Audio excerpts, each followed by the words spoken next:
Bienvenidos a un nuevo domingo de impacto político. En un domingo particular, el viernes, el presidente Alberto Fernández cumplió un mes en el poder, de aquel 10 de diciembre que asumió, con una rápida acción que fue tomando con medidas de gobierno que se van siendo implementadas y se van implementando en el día a día, precios cuidados, hay novedades sobre el tema que vamos a estar hablando, pero me parece que lo más importante y donde uno ve que es donde quedó más deteriorado en un sentido, ¿no? Lo que ha dejado Cambiemos el presidente Mauricio Macri es la economía, ¿no? Y entran las comparaciones, lamentablemente uno entra en el mundo de las comparaciones de qué era en un momento y qué era en otro, es decir, ¿cómo fue el primer mes de Mauricio Macri? ¿Cómo fue el primer mes de Alberto Fernández? Juan Enrique está con nosotros como cada domingo. Juan, un placer verte. Qué placer, che, un placer. Lo mismo, ¿eh? Un placer. Bueno, está bueno. es sí. Inevitable que entrar en el mundo de las comparaciones, ¿no? Claro, lo que pasa es que es fundamental comparar, porque cuando vos analizás las medidas de política económica del primer mes, tenés que ver también los resultados. Si vos ves, Mauricio Macri en los 4 años lo que generó fue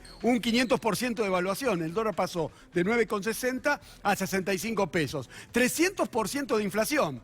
Duplicó la pobreza, duplicó la indigencia, tomó 100.000 millones de dólares de préstamo que se fueron en fuga de capitales. Entonces es importante ver las medidas que tomó Mauricio Macri en el primer mes que llevaron a esos resultados y las medidas que tomó Alberto Fernández. Y acá, Rodo, esta es la grieta. La grieta es el modelo económico, no es en los argentinos, viste, en la mesa, en el almuerzo o en la cena. La grieta está en el modelo económico y sobre todo cuando vos mirás las medidas una por una. Mirá el primer mes. Mauricio Macri aumentó tarifas. Alberto Fernández las congeló. Mauricio Macri aumentó transportes. ¿Te acordás? Aumentó transportes. Alberto Fernández congeló transportes. Rodó. Eliminó retenciones, recordemos las retenciones en las mineras. Lo hizo en la primera semana Mauricio Macri. Alberto Fernández actualizó las retenciones que colocó Mauricio Macri como consejo del Fondo Monetario. Solamente las actualizó. ¿Te acordás que en materia de comunicación primero se intentó decir que se habían aumentado las retenciones? Claro, ahí está, muy bien. El tema de la falla de comunicación del gobierno, hay que decirlo porque hay una falla muy fuerte en la comunicación. Mirá lo que hizo Mauricio Macri, ¿te acordás la devaluación de 9,60 a 14? Alfonso Prat Gay diciendo que no, los precios estaban a 14. Bueno, licuó salarios y devaluó. Mirá lo que hizo Alberto Fernández. Aumentó salarios, hay que ser muy claro que se está trabajando en este momento en aumentar salarios y beneficios previsionales. Se confirmó esta semana a cuenta de aumento, la cifra fija para el sector público también. Público y privados, ¿eh? Dolarizó combustibles. En el primer mes de gobierno, Mauricio Macri dolarizó combustibles. Mirá lo que hizo Alberto Fernández. Congeló, por lo menos hasta el 31 de enero 2020, están congelados los combustibles. Ahora también, recordemos, esto afecta a muchos periodistas. ¿Te acordás, Telam? Despidos masivos que empezaron en el Estado Nacional. Despidos masivos, mirá Mauricio, mirá Alberto Fernández. Doble indemnización. Por eso, esto también es un tema de expectativas. El trabajador argentino, que está ahí, la pasó muy mal, y cuando ve que tiene más estabilidad en su trabajo, dice, bueno, si ponen doble indemnización, es muy probable que no me estén por echar. Entonces, me voy de vacaciones. Ahora, Rodó, ¿hay resultados? ¿Hay algún resultado? Vos decís, mirá, está bueno, vamos en buen camino, hay resultados. Mirá la siguiente imagen. La siguiente que tiene que ver con las expectativas y no solamente de los trabajadores. Estos son los depósitos en dólares en el sistema financiero argentino. Recordemos cuando Mauricio Macri perdió las PASO por allá por el 11 de agosto del año pasado, parece un montón ya, ¿no? Sí, la línea parece, ¿no? Fíjate cómo empezaron a caer los depósitos en dólares de los bancos, que se decía en aquel momento que era porque ganó el kirchnerismo, claro. Se decía eso, ganó Alberto, y no la hay gente confianza, tenía miedo y sacaba la plata. Se va la guita de los bancos, mirá cómo se van. Estos son datos oficiales, datos del Banco Central. Mirá a partir del 11 de diciembre. Es incipiente, es muy poco dólares, pero comenzó la tendencia. Nuevamente. 1.500 millones de dólares se sumaron, o sea que hay una confianza de los sectores que tienen guita, que tiene dólares, comenzó a llevarlo nuevamente a los bancos. Es decir, entre el 11 de diciembre, ¿sí? El día posterior a la asunción de Alberto, y el 6 de enero, que ahí veo que ponés el día de Reyes. El último día, sí. El lunes pasado. Sí, los últimos datos que hay. Lo que te quiero mostrar es que, claro que hay resultados, por eso te quería, como decías vos, comparar lo que pasaba antes y lo que pasa ahora. ¿Hay más medidas? Sí que tengo más medidas. Sí, te muestro. A ver. Mirá, Banco Central, la última semana. Claro, mira el Banco Central presente, digamos, tomando medidas de política económica, baja de tasas. Acordate que el gobierno Mauricio Macri llegó a tener tasas del 86%. Tasas están en el 52%. Esto es importantísimo. Las finanzas y las tecnologías, que viste que ese que hace con el teléfono, que compra y paga, sí, claro, que no es un banco y que tampoco quiere pagarle a los trabajadores como corresponde con el gremio de los bancos. Como decía Papo, vos no tocas nada. Bueno, vos tenés que acogerte a lo que dice el Banco Central, porque no sos un banco. Toda esa plata que está en la fintech tienen que estar depositadas a la vista en los bancos nacionales. Resolución del Banco Central y préstamos para las pymes a una tasa del 40%, bajando la tasa de referencia. Y la última... Muy necesario, claro, ¿no? Esta claro. última medida. Por eso te digo, está bueno comparar y a quién mira este gobierno. Estamos en un mes de gobierno. ¿Vamos bien, vamos mal? A los golpes creo que vamos bien. Mirá la última que tiene que ver con las pymes. Acá se trata, cuidar los dólares no, cuidar a las pymes, claramente. Acá hablamos de la Secretaría de Industria. Ariel Yale tomó medidas. La primera del 2020, la primera resolución es poner, digamos, un control a las importaciones. Aumentó en 300 productos que van a tener licencias no automáticas. Claramente, para que no haya un ingreso de importaciones que se lleven los dólares y arruine a la pyme, a la industria. Hay industrias particularmente, y obviamente muy destacado en pymes, que marca lo que fue durante el gobierno de Mauricio Macri, todo lo que es la industria textil, por ejemplo, lo que es la zapatería, si querés, ¿no? La marroquinería y todo eso fue terrible. Sí, le ha pegado el modelo económico de Mauricio Macri pensaba que importando iba a bajar los precios e iba a hacer que baje la inflación. Vos decías, traías un producto más barato, baja los precios, genera... Pero ¿qué sucede? El importador trae un producto importado y lo pone al precio de la producción local. ¿Y qué hace? Solamente gasta dólares y mata a la industria. Por eso, la Secretaría de Industria, Ariel Yale, tomó medidas. Realmente esto es central en el rumbo económico. Y acá tenés, ¿no? Donde se va a hacer, digamos, un control, automóviles importados, motos y electrodomésticos. Recordemos, por los 70, una fábrica Yelmo exportaba desde Argentina para 26 países, lo que es la mirada económica centrada en la industria. Importantísimo, este es el rumbo, lo vamos a seguir de cerca. Obviamente, un mes nada más de gobierno. Y una de las medidas que relanzó el gobierno, recordemos que Precios Cuidados fue el programa que inventó en aquel momento el gobierno de Cristina Fernández, lo puso en el mercado y el resultado era bueno. Muchos decían, no, lo está usando el gobierno para ver si controla la inflación. Nunca fue, digamos, un programa para controlar la inflación, sino para tener precios de referencia. ¿Se acuerdan eso? Es decir, y así fue. Después se desvirtuó en el tiempo. Durante el gobierno de Cambiemos, el programa, si bien lo sostuvieron, se fue como desvirtuando porque aparecían las terceras, las cuartas marcas, aquella famosa marca Cuchufrito que se instaló en algún momento, y ahora volvieron las primeras marcas. ¿Sí? Es clave. ¿Por qué es clave? Porque a partir de las primeras marcas es cuando vos podés tener referencia a lo que puede salir el resto. Si no, es muy difícil. Se relanzó el programa y atención porque hay un dato, y es que el jefe de gabinete, Santiago Cafiero, aparentemente mandó un texto, ¿sí?, a los ministros para que si el fin de semana podían salir a ver en la zona donde viven cómo se estaba cumpliendo el plan. Y fíjense esta foto. El señor es Nicolás Trota, es el ministro de Educación. Y uno dice, bueno, ¿qué hace el ministro de Educación controlando precios? No, bueno, fue a hacer las compras, estuvo mirando. Ahí tenemos también a la ministra del nuevo ministerio. Argentina es la primera vez que tiene un ministerio de mujeres, de géneros, de diversidad.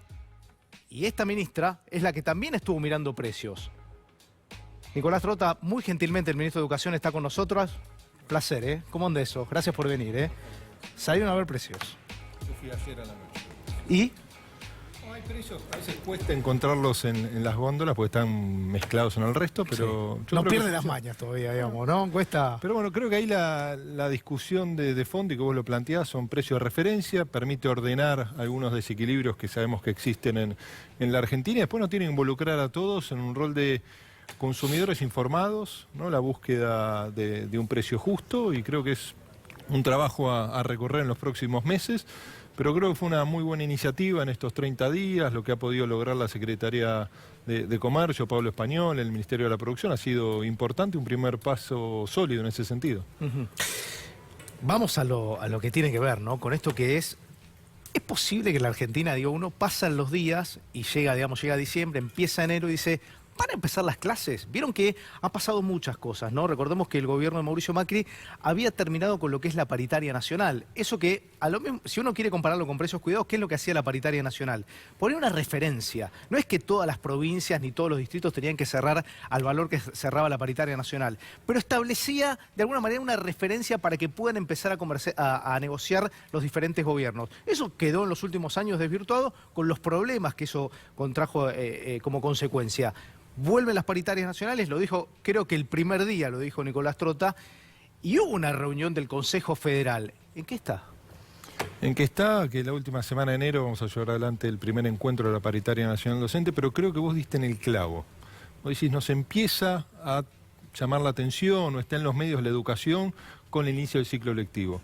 Es algo que nosotros tenemos que cambiar. Si nosotros no logramos que la educación tenga centralidad los 365 días del año, si nosotros no logramos comprometer a toda la dirigencia, al Estado Nacional, a la dirigencia social y política, a las 24 jurisdicciones educativas, es muy difícil sostener los consensos educativos. Que en Argentina seamos conscientes que los tuvimos durante algún tiempo, porque, por ejemplo, la ley de financiamiento educativo, que nos involucraba a todos, que fue sancionada casi por unanimidad, implicó una inversión creciente hasta el 6% del Producto Bruto Interno en educación. ¿Y eso hasta cuándo se cumplió?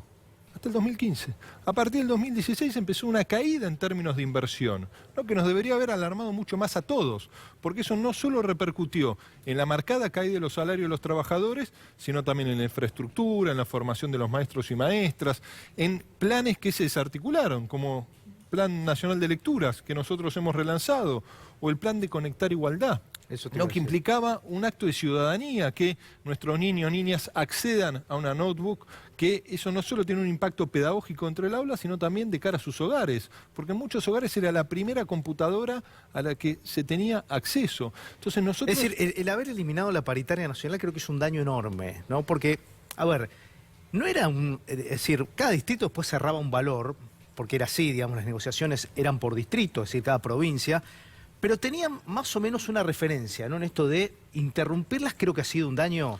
Ha sido un daño, me parece que también el hecho de no hacernos cargo que la educación es un derecho que debemos garantizar todos los argentinos en todo el territorio nacional, sin importar dónde nos toque nacer o vivir.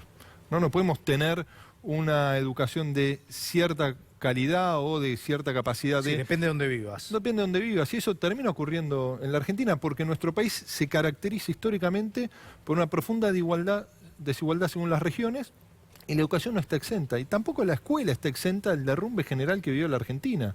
Porque hay lugares de nuestro país donde 7 de cada 10 niños y niñas están debajo de la línea de pobreza por nivel de ingreso de sus familias. Entonces ahí tenemos que ser conscientes que nuestros maestros no solo asumen el desafío de crear conocimiento, de transmitir conocimiento dentro del aula, sino se han transformado también en trabajadores sociales, que a veces la propia crisis los lleva a ellos mismos, digo, porque no son una isla. Ahora, entonces, esa es la discusión de fondo que tenemos que llevar adelante. Estás tocando un tema que es... Yo me acuerdo que en su momento el ministro era Esteban Bullrich, el primer ministro que tuvo Mauricio Macri como ministro de Educación, y él en una entrevista dijo que un ciudadano en la provincia del Chaco, por ejemplo, o en la provincia de Misiones, tenía no sé cuántas menos probabilidades de recibirse, por ejemplo, un habitante de Córdoba, para no tocar la ciudad de Buenos Aires.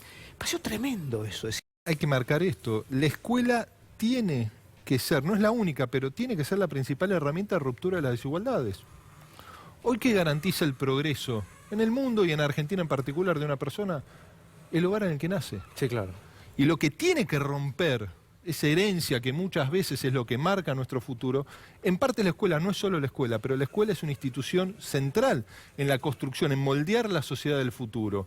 Y si a la escuela le pedimos tanto, le tenemos que dar mucho más, le tenemos que dar consenso, le tenemos que dar la posibilidad de sostener las políticas educativas durante mucho tiempo, los procesos de inversión que son centrales. Y esas son las cosas que durante mucho tiempo la Argentina se caracteriza por sus vaivenes. Entonces, cuando algunos toman conciencia de los desafíos de nuestra educación a partir de estas evaluaciones internacionales. Dicen, nos va tan mal si nos comparamos con los países de la OCDE o los países centrales más desarrollados. ¿Y cómo quieren que nos vaya?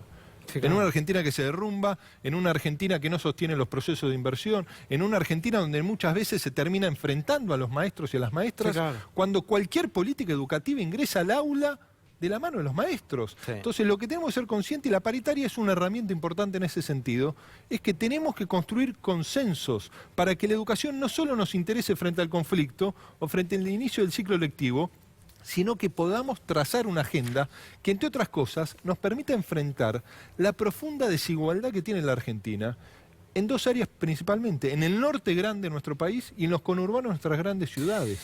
Nicolás, ¿me aguardas un segundito? Ya seguimos charlando del tema. Hay una información que se conoció y que tiene que ver con la negociación con el Fondo Monetario y tiene que ver con que el gobierno presentó el equipo que negociará la estrategia de negociación con el Fondo Monetario Internacional, con una reunión encabezada por Alberto Fernández, el presidente. Fue formalizada la designación de Jorge Argüello como embajador de los Estados Unidos y el grupo encargado de la relación con los organismos multilaterales, como el Fondo Monetario Internacional, por ejemplo, que ya sabemos la deuda que tenemos que pagar, porque en realidad tenemos que pagar todos. Vos que estás del otro lado, nosotros que estamos acá. Y me gustaría meterme ya con este tema. Bueno, la opinión, está Martín Siracusa con nosotros, Juan Carlos Junio, Vilma Ripoll. Gracias por venir, Gracias por la invitación. ¿Qué les parece, qué les parece esta decisión del presidente? Bueno, una de las cosas más importantes y que tienen cierta urgencia para el presidente Fernández es esta negociación con el Fondo Monetario, que a mí me parece que durante la campaña él planteó un acercamiento al Fondo Monetario, las políticas que se fueron desarrollando en este primer mes, en estos primeros 30 días, tienen una lógica de convencer al fondo de que va a haber una corrección del déficit y continuar un poco, por lo menos en materia fiscal. Ahora, es complejo negociar con el Fondo Monetario Internacional, que es algo que han hecho todos los países del mundo que han entrado en programas con el Fondo Monetario Internacional desde una visión ideológica. A mí me parece que una de las mayores virtudes que tiene que tener este equipo, que ojalá que le vaya muy bien, para que a toda la Argentina nos vaya muy bien, es desideologizarse y salir un poco de esa máquina del tiempo en donde de alguna manera en estos 30 días nos metieron a los argentinos, configuraron 9 de diciembre de 2015, apretaron el botón y volvimos a poner un montón de cosas que no funcionaron antes, sin una evaluación de cuáles son las cosas que funcionaron bien y cuáles son las cosas que no funcionaron bien. Ya te voy a preguntar, porque eso también obviamente requiere de un debate, me parece, pero Vilma, obviamente no estás de acuerdo en esta decisión del presidente. No, yo creo que incluso el presidente en octubre, cuando se hizo el debate, dijo, y yo coincido, que en realidad durante el gobierno de Macri lo que había pasado era que se habían pedido 39.000 millones de dólares y se habían fugado para los amigos 30.000. Entonces, de verdad creo que es un fraude colosal esa deuda. Pero ahora, hacer las negociaciones es admitir que vamos a pagar ese fraude. Y entonces no es poca cosa. No solo porque cambia lo que dijo y dice que vamos a pagar, sino que ni siquiera con una auditoría. Acá hay un problema. ¿Cómo nos suspendemos los pagos y vamos a auditar? Se robaron 30 lucas, se las llevaron del país y vamos a pagarla. Y yo quiero que la gente sepa, digo porque, que se paga con los presupuestos de educación, de salud, con el presupuesto social, con las jubilaciones, con los Es salarios. decir, vos sentís que Alberto está avalando la deuda que contrajo Macri. Y absolutamente, porque si vos vas a negociar y no suspendés y auditás, reconoces. Juan Carlos. Bueno, lo primero que quiero aclarar es que no hay continuidad, que es lo que decía acá el amigo. Lo que hay es ruptura con la línea del gobierno anterior, o sea que es determinante definir esa cuestión. El gobierno anterior lo que hizo fue tener una política de gran endeudamiento con el fondo y con bonistas. Una gran parte se fugaron efectivamente, lo cual tiene un sentido fraudulento, efectivamente, como dijo Alberto Fernández en la campaña. Ahora, nunca dijo que no va a pagar al Fondo Monetario Internacional, de ninguna manera. Acá de lo que se trata en esta situación es lo que viene diciendo el presidente de la Nación. Acá no va a haber ajuste, que es lo que venía haciendo el gobierno anterior, sino que lo que se trata es de refinanciar la deuda, tomando los plazos necesarios, estudiando eventuales quitas y cambios en las tasas de interés a los efectos de poder desplegar el plan económico que el gobierno tiene, que es lo que está haciendo al cabo del primer mes, que es lo que aquí acaba de describirse. Por lo tanto, lo definitorio de los planes del Fondo Monetario Internacional es el ajuste a la gran mayoría de la sociedad, efectivamente, educación, salud, etcétera. Acá no va a haber ajuste porque eso es lo que dijo el presidente de la Nación durante la campaña y también ahora. En mi opinión, eso es determinante. Pero el no pago no es una cuestión, no son los bonistas Vilma como me parece hizo que no Néstor dice no Kirchner. pagar. Vilma lo que dice es de auditar la deuda. ¿Dónde fue? Al Congreso. Si además hay un fallo. No dice no pagar, no. Sí, bueno, pero Vos nosotros decís no decimos, pagar. Sí, pero no este escándalo, como mínimo no pagar este escándalo, que es que durante el gobierno de Macri efectivamente se fueron por los bancos esos 30.000 millones al exterior, están en el exterior en manos de amigos del anterior gobierno y nosotros tenemos que pagar en una situación en que no da para pagar. Y que las primeras medidas que ha tomado el gobierno, para mí, que son esas de crecer para pagar, que tiene que ver con la decisión que tomó en relación a las megamineras y a las petroleras, que ya trajo los dos primeros problemas, Mendoza y Chubut. Para que no me quiero... Martín, ¿quiénes son los amigos de ustedes que se llevaron la plata? Porque digamos, no son tantos. Primero, plantear que el mundo no funciona así. La plata que vino del Fondo Monetario Internacional es plata que fue a pagar el déficit fiscal, es decir, el gasto público de todos los argentinos, especialmente el déficit fiscal que nos dejó el gobierno anterior. Eso es mentira. No, eso es Luego verdad vamos a porque así ponerle a la funcionan gente las cuentas y no solo los hay que 30.000 auditarlo, sino que millones se ha se fueron auditado. y Y que la vamos a Auditoría pagar. General de la ¿Qué Nación gasto es fiscal de la fueron a oposición. cubrir? Todo el Ese- gasto No, fue fiscal que fuga. se fue a... Fue vos fuga. tenés Fuga. 5 puntos del PBI. No hay quien no diga que no 5 fue fuga. puntos de PBI. No está mal la Estamos plata. mezclando cosas. Estamos mezclando No cosas. fue al déficit Estamos fiscal. En mezclando ningún lado cosas. está, vos no podés Estamos hacer una mezclando afirmación cosas. que no Las se reservas corresponde internacionales que con la nosotros realidad. recibimos fueron la mitad que las que dejamos. Entonces no hubo ninguna fuga. No, Hubo un no. incremento de reservas No, no. de dólares en el Banco Central. Pero lo segundo que hay que decir es que hay un ajuste monumental de 1,5 puntos del PBI. No, ya te fuiste El de problema es que en vez de hacer el ajuste bajando el gasto público, que es el problema que tenemos en Argentina, lo que estamos haciendo es subir los impuestos. Es decir, nosotros durante 4 años, tardamos 4 años pactando y consensuando con los gobernadores bajar el gasto público y bajar 3 puntos del PBI en impuestos, y en 30 días subieron 1,5 puntos. O sea que la mitad del esfuerzo que hicieron todas las provincias en estos 4 años se fue en 30 días. Esto es una cosa maquiavélica, pero a mí me parece que el problema que tienen es que estamos metiendo a la Argentina cada vez más hondo en una lógica de que se le complica romper con no poder crecer.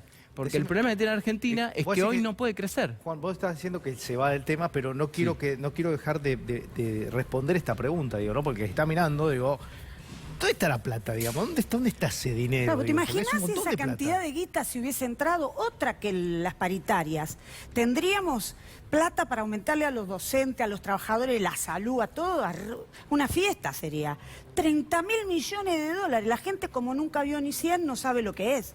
Pero es demasiada plata. Y esa plata no está. Esa plata se la llevaron. Fue fuga del capital financiero que se fue a parar a manos de capitalistas que son amigos del gobierno anterior. Es insostenible decir que es déficit fiscal porque el crédito del fondo vino los 40 y pico mil millones en un año y medio. Imposible el déficit fiscal gastarse 30.000 millones de dólares en apenas un año, un poquito más. Ya Por lo vamos a tanto, seguir, es Juan Carlos. fuga Déjeme que abierta. quiero preguntarle al ministro Trota esto justamente, pues están hablando de que falta dinero, que se han llevado dinero, y el ministro me decía recién justamente eso, que bajaron, digamos, los presupuestos, y educación me parece que, a ver, si hay carteras importantes que tiene el gobierno nacional, creo que una clave para el futuro es la educación, digo, o sea, si nosotros queremos revertir toda esta situación, hay un montón de cosas que pasan por la educación. ¿Para qué? Porque es el único, a ver, uno puede decir, el único igualador que hay en una sociedad que está muy dividida hoy por hoy. Ahora, sin presupuesto es imposible, digo, o sea... Nosotros analizamos como sociedad, ¿cómo imaginamos nuestro país en 20 años? Veamos lo que hacemos hoy en educación y en ciencia y tecnología. Dos áreas que sufrieron profundos ajustes en la gestión de Macri.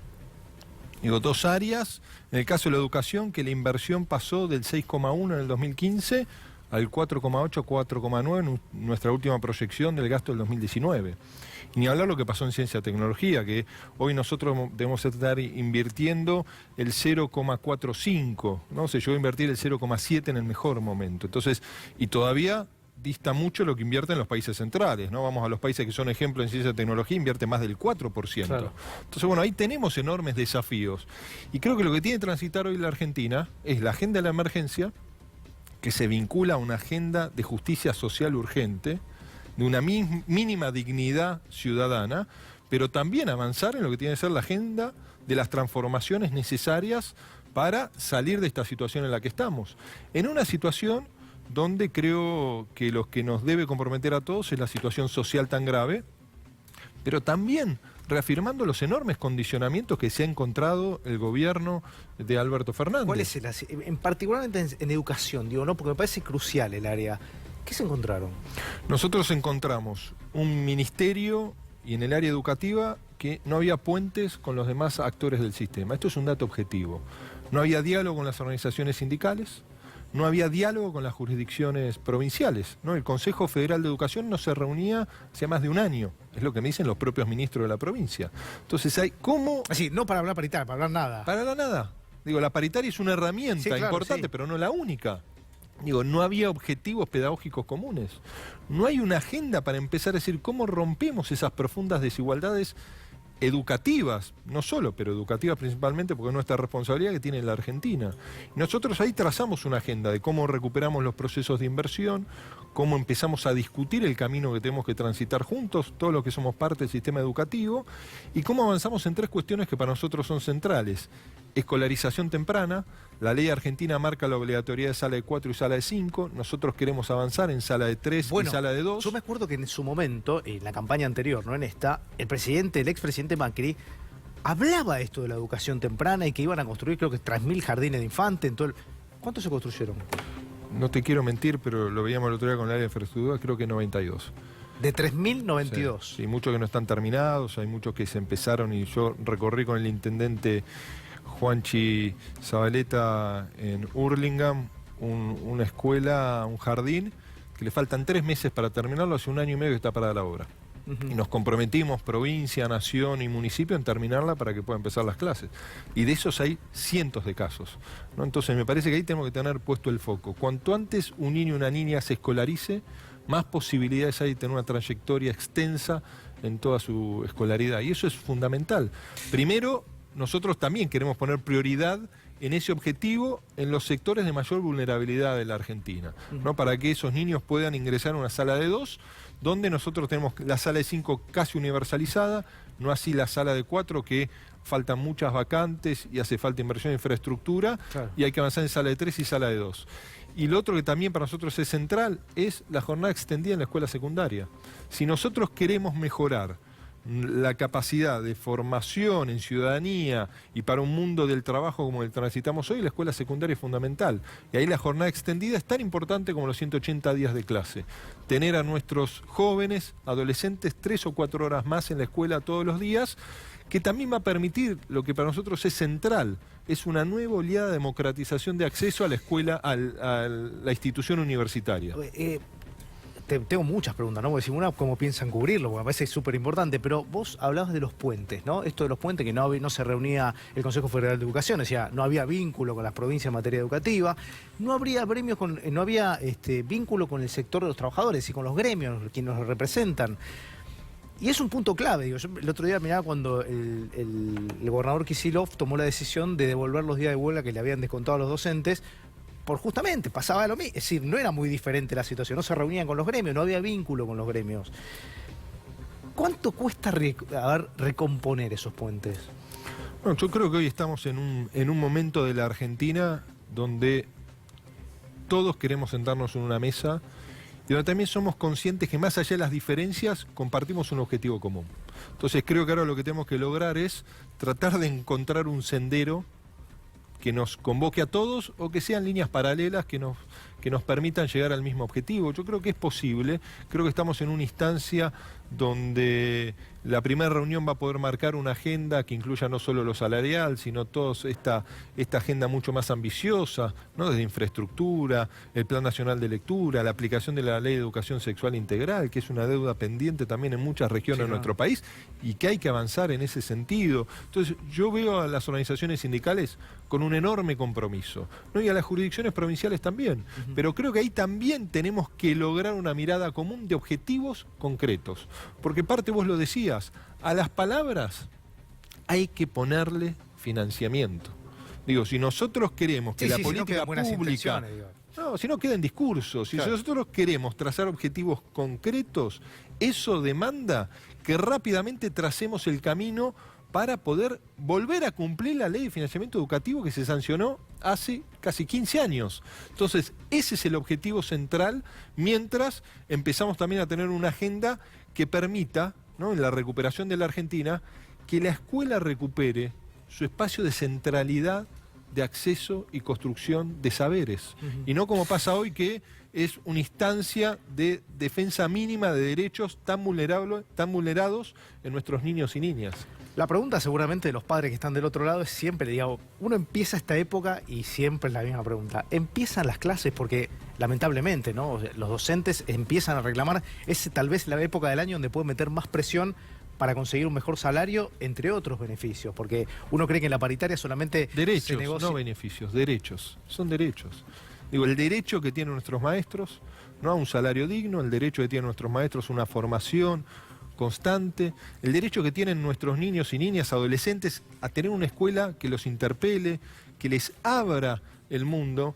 Y es un derecho que también ha sido vulnerado durante mucho tiempo, no en los últimos 4, porque también tenemos que ser conscientes que en los últimos 4 hubo fuertes retrocesos.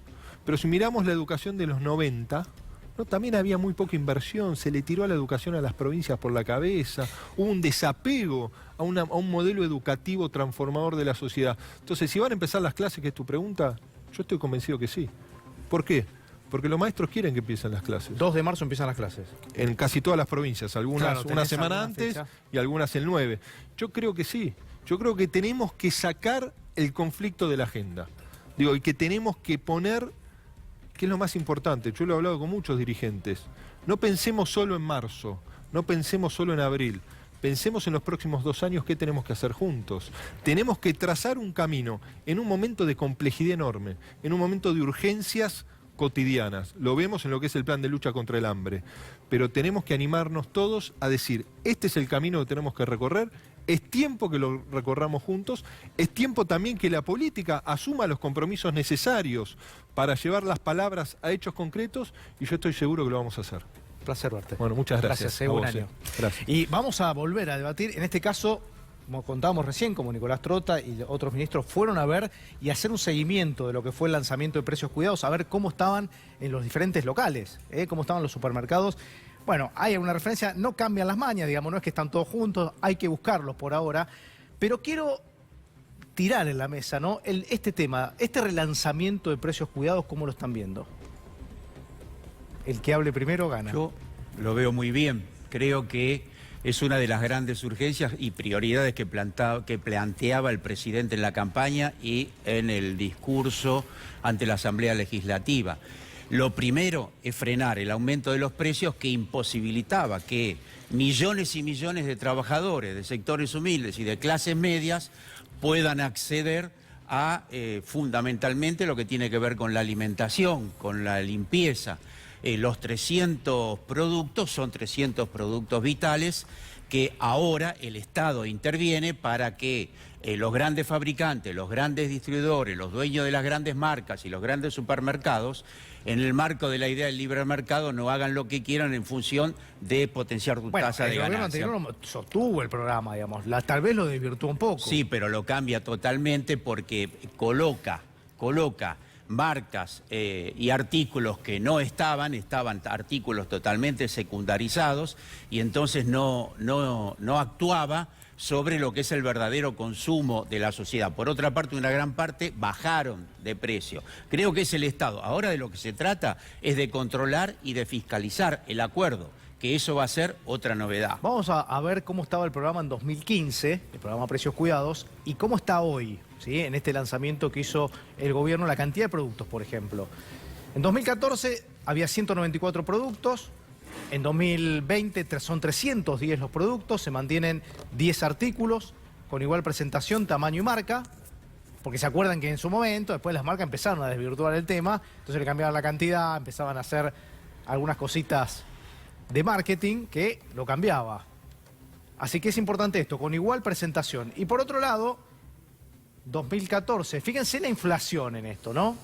La pasta dental de 90 gramos en 2014 salía 5 pesos. En 2020, 79. El aumento de la pasta dental entre 2014 y 2020 fue del 1.467%. Después tenemos la sal fina, también con un aumento del 723%. El jabón en polvo para lavar la ropa, 852% entre 2014 y 2020. La cerveza, 725%. Y la hamburguesa, las hamburguesas de 4 unidades, 23 pesos salía en 2014, 150 pesos sale ahora, 552 pesos el aumento. ¿Sirve Precios Cuidados? ¿No sirve? Mira, Martín. fue un programa que nosotros sostuvimos, de hecho en abril del 2019 incorporamos 60 productos al listado. Me parece que sirve, siempre y cuando no haya una concepción de Moreno, ¿no? De ir con los guantes de box a pelearse. Ahora, a mí me parece que hay una cuestión que tiene que ver con estas contradicciones de las que estoy hablando, que es difícil después sostenerlas. Porque acaba el gobierno de ponerle IVA a los alimentos. Entonces, a mí me parece que en un contexto, yo entiendo que quieren recaudar, pero en un contexto en donde el IVA a los alimentos implica 0,05% de la recaudación fiscal, nada, y donde estamos trabajando, ¿no? Todos, porque hay una discusión que ha puesto el gobierno que tiene que ver con la emergencia, que tiene que ver con la pobreza, que a mí me parece bien que lo trabajemos. ¿Vos crees que el presidente todos? Macri, si hubiese sido reelecto, hubiese sostenido esto del programa? Porque recordemos que el programa de sacarle el IVA a los Pero lo alimentos lo hizo después de las PASO. Nosotros después de las PASO hicimos también un entendimiento muy fuerte de que había un sector de la sociedad que necesitaba que nosotros empezáramos a tomar una conciencia sobre una situación muy difícil económica, y así lo hicimos. Y lo entendimos así y así lo hicimos. Y no lo, Si no no lo fue una medida cambiamos. electoralista hasta No, diciembre. no fue una medida electoralista, fue una medida después de una elección. Para nosotros fue importante ese conocimiento y también hay que ser con esto autocrítico. A ver, nosotros no pensábamos que íbamos a sacar tanta diferencia con el gobierno que ganó las elecciones. La realidad es que nos sorprendió. Y entonces también hicimos una autocrítica. Yo no creo que Alberto Fernández ni nadie de su equipo esté pensando en hacer las cosas solamente. Creo que también hay una convicción política. Lo que yo advierto es, ojo, porque la línea de gastar mucho y después subir impuestos frena la actividad económica. Y les doy un dato sobre lo que preguntaban antes del Fondo Monetario Internacional. El déficit que nos dejó el kirchnerismo fueron 30.000 millones de dólares. 30.000 millones de dólares es lo que en un solo año nos dejaron de déficit. Ahí fue la plata. Yo creo que el tema de los precios cuidados y el tema de la comida es esencial. Ahora, también es importante saber que el grueso de los sectores populares y los trabajadores gastan gran parte del salario en la comida. Entonces no es poca cosa si se vuelve a restituir el IVA, porque hay presión de los gobernadores que, como el IVA tiene coparticipación federal, entonces los gobernadores presionaron para que vuelva, para que restituyan el IVA. Eso hizo que aumenten los precios y no va a poder ser que los grandes empresarios de los supermercados ni se controla con los funcionarios. Para nosotros tienen que hacer control social de los precios, porque después que se van los funcionarios, todos sabemos cómo remarcan los precios en todos los supermercados. Y entonces no sirve, porque de verdad, si no se controla y si no existe una ley, que es la de desabastecimiento, esa ley puede permitir ponerle límites en serio para que no aumenten los precios, porque hay inflación y los precios siguen siendo incomprables en los supermercados. Entonces, ojo, porque el IVA era una mano a esos precios. El tema de precios e impuestos, que quizás es el centro de este debate, lo que expresa es relaciones de poder, puja distributiva. El problema de los precios, el problema de los impuestos, no es en sí mismo una cuestión teórica o abstracta, es quién los paga los impuestos y quién no los paga. Entonces es un problema de relaciones de poder entre el sector del trabajo, entre las capas medias y la cúspide de económico-social, que es la de los ricos, los del multimillonario. Lo que está haciendo el gobierno es lo que se comprometió en la campaña electoral, mejorar los ingresos de los sectores más humildes, que ya fueron enunciados anteriormente, por eso no lo voy a repetir. Y eso es exactamente lo contrario que decía el gobierno anterior, es transferencia de ingresos, transferencia de riqueza de un sector a otro. De paso digo, para aclarar una cuestión que decía Dilma en el tema de crecer para pagar, la idea de este gobierno es distribuir para crecer, que son cosas distintas a lo que hacía el macrismo, lo que hace el neoliberalismo, que es crecer para que derrame. No hay ningún derrame, hay que primero redistribuir. Pero eso no se expresa. La verdad, en la provincia de Buenos Aires está el grueso de los grandes capitalistas del campo, que son todas las 1.300 familias, están todos los grandes grupos de Bujeibor, todos ellos tienen grandes extensiones, las 35 familias tradicionales que tienen también grandes cantidades, eso no van a pagar grandes.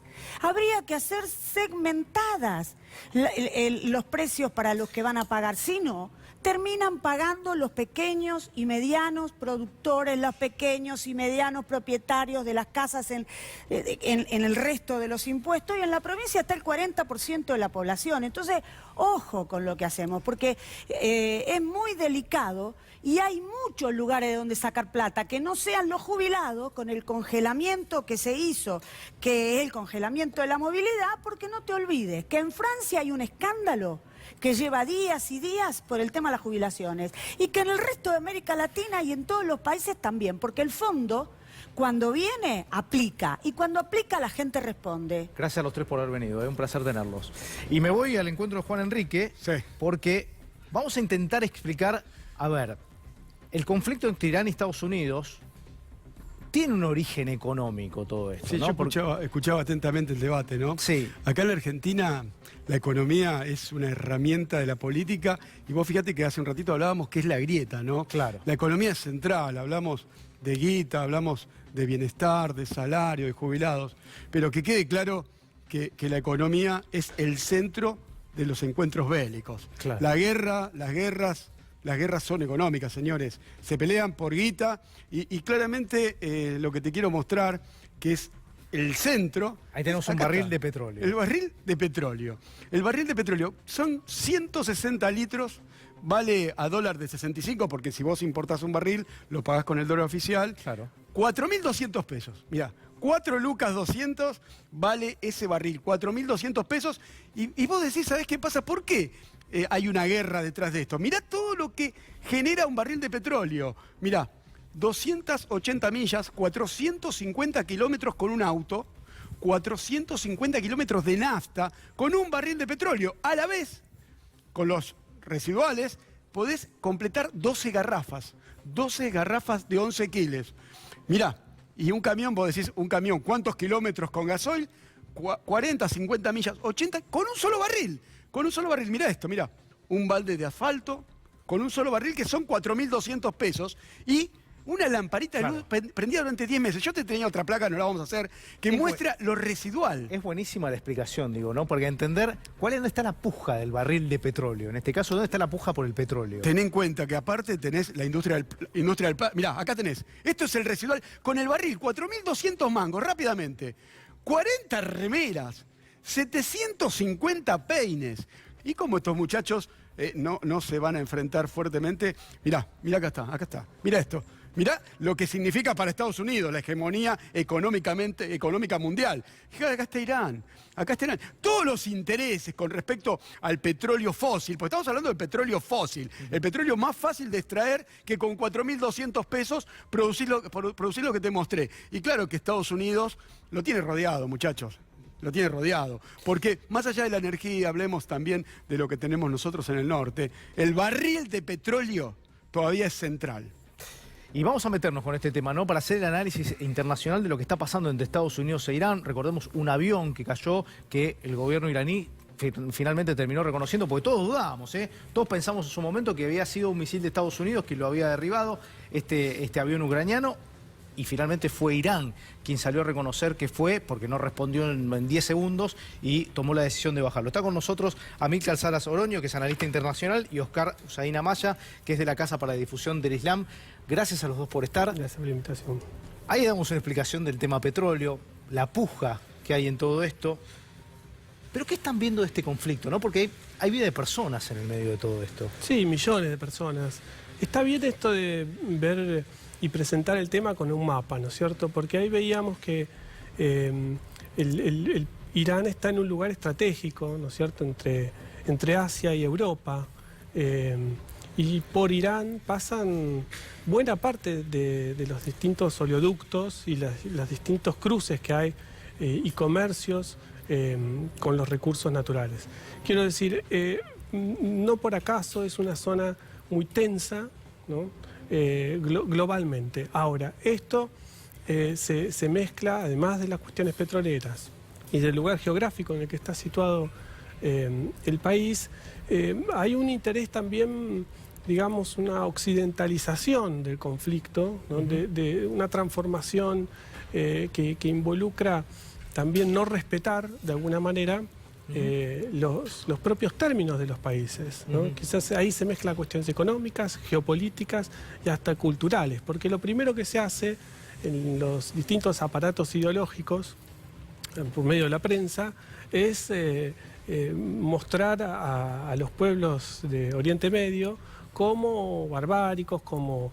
Es un poco la posición que intenta presentar Trump, ¿no? Sí, totalmente, ¿no? Esas bravuconadas de Trump en los últimos tiempos, tratando de desmerecer las formas en las cuales los propios países, sus propias culturas tratan de resolver, ¿no es cierto?, los problemas internos, pero también los conflictos eventuales que tienen con sus vecinos. En esto, digo, no es una cuestión menor ni lejana en el tiempo, esto tiene que ver con, en el último mes, ¿no es cierto?, Irán ha tenido posiciones para apaciguar las tensiones, justamente eso que Estados Unidos no cumplió ni mostró.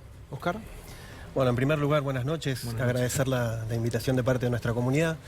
En principio nosotros compartimos el análisis tanto de la explicación de los intereses económicos, materiales y esta cuestión de la ubicación geopolítica. Nosotros, en principio, lo que nos gustaría aclarar o poner a consideración también es que hoy la situación toma unos ribetes de grandeza o nos parecen más peligrosas por cómo Estados Unidos tiene en su característica histórica de armar los conflictos, ¿no? Un conflicto con ellos es un conflicto mundial. Pero desde la caída del muro de Berlín, desde la finalización de la Guerra Fría, situémoslo en finales de los 80s, Kissinger en sus escritos, en su participación televisiva, planteó que a partir de ese momento en adelante el objetivo, el enemigo, la hipótesis de combate era contra los árabes y contra el mundo islámico musulmán, ¿sí?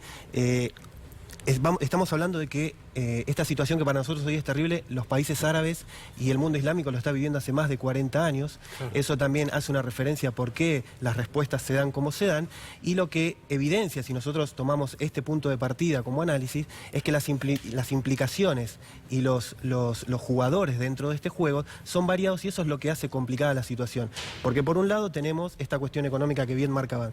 Sin embargo, esta es la preparación indiscutible, no la decimos nosotros exclusivamente los musulmanes, sino gran cantidad de analistas internacionales, que es la preparación de la otra guerra que Estados Unidos en el tiempo viene preparando, que es la guerra frente a Rusia y frente a China, que económicamente ya se está llevando adelante y en toda esta situación los países árabes están en el medio, mucho más allá de sus recursos, están en el medio como tapón de esta posibilidad que Estados Unidos viene construyendo hace ya décadas buscando el enfrentamiento y la derrota, ¿no?, de China. A mí, ¿qué se puede esperar de ahora en más? Digo, porque el tema todavía está muy álgido. Sí, está álgido. Hoy hay unas protestas en Irán, en la capital. No se sabe muy bien con qué motivos y pretextos. Es curioso, son celebradas por Trump, ¿no es cierto? Sí, es raro. Es raro porque tanto Trump, Netanyahu, y el rey saudí. Son personajes que frente a cualquier cuestión interna que pasa en Irán, insistimos en la centralidad que tiene Irán para toda la región, cualquier cosa la banalizan, ¿no es cierto?, confunden, tratan de sacarle algún provecho y digo, poco sirve, digamos, estas actitudes de las primeras magistraturas importantes frente a una región tensa, a un país que también tiene sus problemas internos, con sus tensiones. Digo, en la medida que se pueda calmar internamente, que se puedan apaciguar los ánimos entre los vecinos, es esperable que se pase este momento de mucha zozobra, ¿no es cierto? Estuvimos muy cerca de una contienda importante. Claro. Gracias a los dos por haber venido, un placer tenerlos. Nos vamos a la pausa y cuando volvemos con Juan Enrique analizamos cómo es la aplicación de esta reforma impositiva que tiene la provincia de Buenos Aires.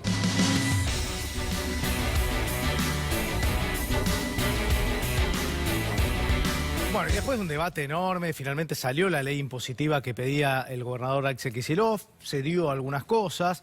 Bueno, ¿cómo es la aplicación de todo esto? Es decir, ¿cómo queda, Juan? Sí, en realidad hay que aclarar también, Rodo, que es un enfrentamiento de modelos económicos. Acá estamos viendo quién mira al sector más poderoso o al concentrado y a los, digamos, a los sectores más vulnerables. Porque ajustes, Rodo, ajustes, hay que decirlo, eran los de antes. Entre 2017 y 2018 hubo revalúo y aumento. En ese momento la gobernadora María Eugenia Vidal aplicó, eso sí, fue un impuestazo, 100%, porque esto se multiplica, 100% de aumento en tu en impuesto 2018 inmobiliario. estás hablando con una inflación de cuánto? Claro, 2018. Claro, 2018 con una inflación del 27 en el 2017. 27% con un 100% de aumento. Es decir, hubo en el un ajuste de más de un inmobiliario. 70% ahí. Claro, no. Por eso te digo, impuestazo, ajuste eran lo de antes. Pero vamos a centrarnos en el modelo económico. ¿A quién defendés? ¿A quién mirás? ¿A los que están golpeados por un modelo económico que terminó con una inflación del 55? ¿O mirás a los sectores concentrados? Mirá este mapa y la provincia de Buenos Aires rápidamente lo que vale la hectárea. En la zona núcleo, $16.000 la hectárea. Los que tienen más de 2.000 hectáreas o 20.000 son 200 ahí pegado familias. a Santa Fe, ¿no? Son 200 familias, zona núcleo. Estamos hablando de 2.500 millones de pesos, un campo de 2.000 hectáreas. Un montón de guita. Ahora, vos mirabas lo que había presentado el gobernador Kicillof, tratando de hacer un modelo progresivo, progresista, tratando de hacer equiparar lo que es con una inflación del 55, cobrarles más caro, aumentando en un 75% a los poderosos, a los que tienen 2.000 hectáreas o 20.000, y tratando que el 15%, como te muestro acá, 15% por debajo de la inflación, las valuaciones más bajas, o 35% también con valuaciones de a 816.000 pesos. Claro, recordemos, esto es urbano. Estamos hablando de urbano y claro, también estamos hablando de campos, ¿eh? Y cuando hablamos del 75% estamos hablando que tiene más de 2.000 hectáreas. Más de 2.000 hectáreas, que encima en la legislación, en las modificaciones del Senado, le pusieron un descuento del 25% si la ponen toda junta. ¿Qué significa eso? Casi que van a anual. estar por debajo de la inflación. Ahora, ¿sabes qué? Mirando lo que fue el debate, la oposición se centraba diciendo yo defiendo la clase media. ¿Es real que defendían la clase media? ¿Era para la clase media? La clase media, vos, mira, Rodo, decime vos, ¿la clase media tiene empresas de operación por cable? Que la alícuota que quería imponer el ministro, el gobernador Kicillof, le digo ministro todavía, quería imponer una alícuota del 3% y quedó en el 1,5%. La clase media opera empresas de servicios por cable. Ahora, la clase media es ¿fabrica medicamentos la clase media? No, claramente Porque también se quería imponer una alícuota de ingresos brutos entre el 2,5% y 3%. Y se dejó en el 1,5%. Hablamos de medicamentos. Si hay una empresa que gana mucho dinero con el valor agregado, son los que laboratorios. Los medicamentos ganaron muchísimo, pero hace rato que vienen ganando. Por eso te digo, e insisto, la clase media está acá o... Ponele, como te dije recién, la clase media, ¿estaba toda la clase media con propiedades por encima del valor a las 2.000 hectáreas o 20.000 hectáreas que iban a pagar el 75%? No, es más, sabemos cuántas familias son, digo. Por eso, te digo los apellidos, no te lo voy a decir los apellidos, pero se sabe quiénes son. Por eso, claramente, lo lamentable de esto, cuando vos querés hacer una matriz progresiva, porque todos nos quejamos de cómo están los colegios, de cómo están los hospitales en la provincia de Buenos Aires, perder 10.000 millones de recaudación tiene que ver con que, bueno, no recaudaste lo suficiente. Y acá te muestro la guita. ¿Cuánto vas a agarpar? ¿Cuánto vas a pagar? El 35% de las partidas van a pagar 42 pesos por mes, los más vulnerables. Entre el 35 y el 50% de las partidas van a pagar 83 pesos por mes. 83 pesos por mes. Entre el 50 y el 75, 167 pesos por mes. Y ahora, algunos, los más poderosos, ahí, tal vez el que tenga 2.000 hectáreas, va a pagar 417 pesos por mes. Para estos muchachos, son 3 empanadas, muchachos, 3 empanadas. Y después se quejan también de los hospitales y de los colegios. Te digo la verdad, es un sabor agridulce cuando vos presentás un modelo progresista que querés equiparar lo que es los sectores vulnerables con los poderosos, que fueron los que más ganaron. Los que más ganaron. Placer, Por como favor, siempre, Rodo, abogado. un placer. Buena semana, muy Por bien favor, a la igualmente. mañana, ¿Cómo lo Muchas trataron la gracias. mañana? No, muy bien, muy contento, muy contento. Me parece bárbaro. Nos vamos, nos despedimos, invitándolos a que se queden en la pantalla de C5N. Ya llega Hagan Algo, a esta nueva Radio Guijera. También Gabriel Morini con la conducción del señor Julián Guarino. Jabrowski de vacaciones, vamos a ver cuándo vuelve. Que pasen una buena semana, chau.